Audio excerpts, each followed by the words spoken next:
മുനമ്പം ഭൂസംരക്ഷണ സമിതിയുടെ സമരം ക്രിസ്മസ് ദിനത്തിലേക്ക് എത്തുമ്പോൾ അതിൻ്റെ 74 ദിവസം പിന്നിടുകയാണ്. റവന്യൂ അവകാശങ്ങളെല്ലാം തന്നെ പുനഃസ്ഥാപിക്കുക എന്നതാണ് ഈ സമരസമിതിയുടെ ഏറ്റവും പ്രധാനപ്പെട്ട ആവശ്യം.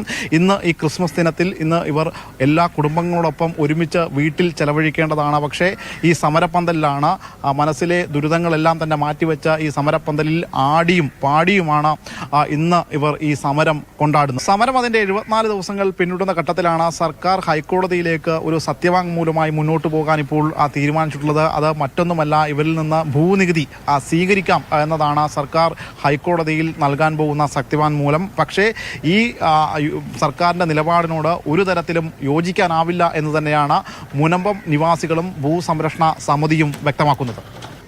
മുനമ്പം ഭൂമി വഖഫ് ഭൂമി അല്ല എന്ന വളരെ കൃത്യമായ തെളിവുകൾ, എന്നിട്ട് എന്തുകൊണ്ടാണ് അവ പരിഗണിക്കാൻ സർക്കാരിന് വൈമുഖ്യമുള്ളത്? കരമടക്കുക എന്ന് പറഞ്ഞാൽ വഖഫ് അസറ്റിൽ എഴുതിയിരിക്കുന്ന ഭൂമിക്ക് ഞങ്ങൾക്ക് കരമടച്ചതുകൊണ്ട് ഒരു കാര്യവുമില്ല. ഞങ്ങളെ വഖഫിലെ അന്യായമായ കുടിയേറ്റക്കാരായിട്ട് ഗവൺമെൻറ് സ്ഥാപിക്കുന്നതിന് തുല്യമാണത്. തിരുപ്പിറവി ദിനത്തിൽ സങ്കടങ്ങളെല്ലാം ഉള്ളിലൊതുക്കിയാണ് ഇന്ന് ഈ മുനമ്പം ജനത ഇവിടെ സമരപ്പന്തലിരിക്കുന്നത്. സാന്റാ തൊപ്പിയൊക്കെ അണിഞ്ഞ് ഇന്ന് പ്രത്യേകമായിട്ട് ആരുടെയും പ്രസംഗങ്ങളോ മറ്റും തന്നെ ഒന്നും തന്നെ ഇല്ല. ഇവിടെ ഐക്യദാർഢ്യം പ്രഖ്യാപിച്ച് വരുന്ന ആളുകളിൽ നിന്ന് പോലും പാട്ടുകളോ മറ്റോ പാടുവാനും മറ്റും ഉണ്ടെങ്കിൽ അവരുടെ പാട്ടുകൾ ഉണ്ടാകും. അതുകൂടാതെ ഈ സമരപ്പന്തലിലെത്തിയിരിക്കുന്ന ആളുകളുടെ കലാപരിപാടികളും മറ്റുമൊക്കെയായിട്ടാണ് ഈ സമരം ഇങ്ങനെ കൊഴുപ്പിക്കുന്നത്.